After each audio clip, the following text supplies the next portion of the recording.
Did you ever wonder?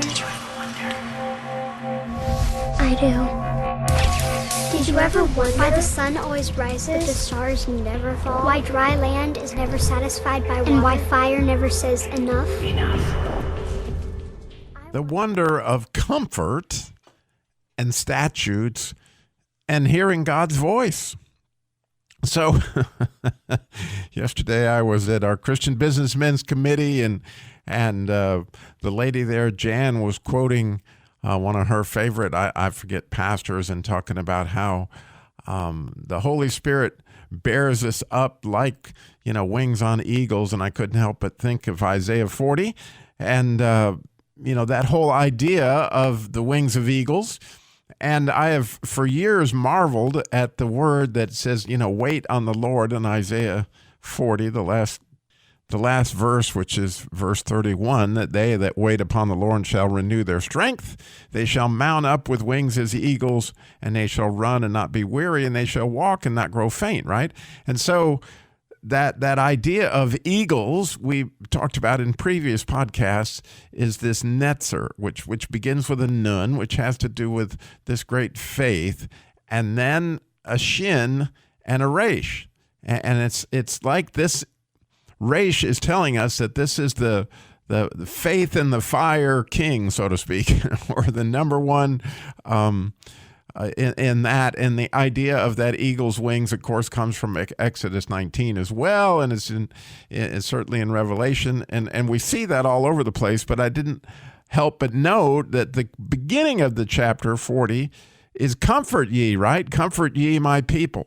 And so I see there's certainly a connection to the beginning and the end of the chapter.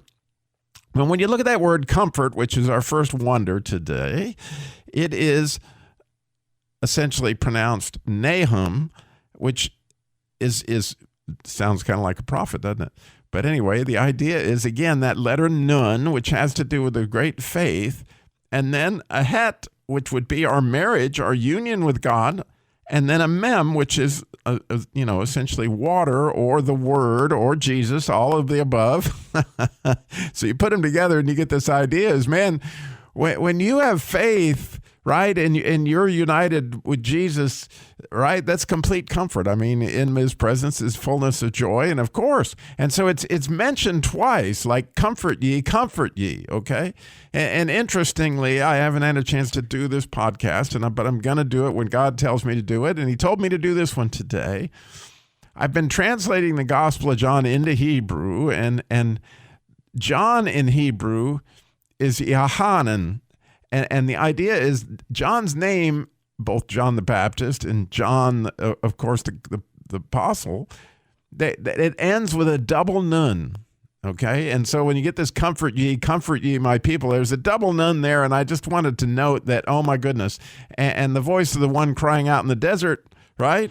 It's all kind of connected, and certainly in Isaiah 40, and the idea of John, and the idea of the book of John, and really, it's kind of amazing stuff. But you can see this comfort, and then this idea of rising on the netzer, on the wings of eagles, off the ground, which is cursed, which is a spectacular thing. But the thing I wanted to hone in after the idea of comfort, which just has to do with what do you believe? I mean, if you believe God has this and God is who he is, like, you have no reason to worry about anything. I mean, he's got it completely under control. So comfort.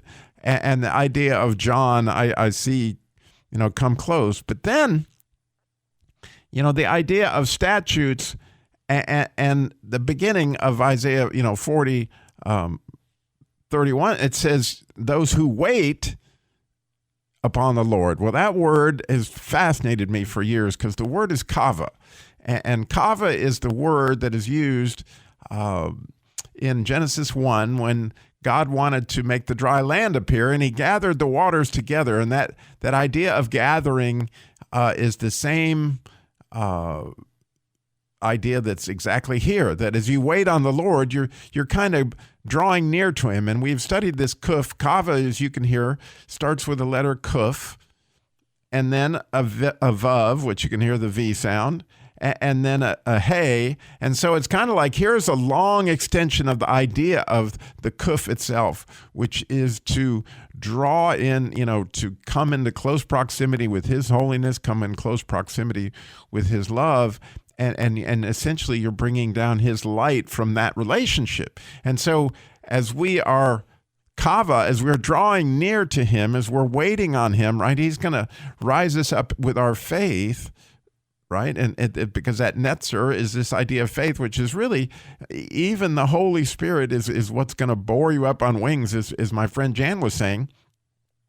And that idea of the Holy Spirit that hovered over the surface of the deep back in Genesis as well, that idea of hovering, is very much connected to this idea of the wings of eagles, in my opinion. And so I'm wondering, of course, as we're talking about, of how this idea of waiting, of kava, of gathering, is connected to the word statutes. Well, here's what I know is that the word statutes only has 2 letters in it, which are very much connected to what we're talking about today, because we've been talking about the letter het, which is, that being united with Christ. It's in the word comfort, right? And so you have a het, and that's the first letter in statutes, and the second letter is a kuf, okay?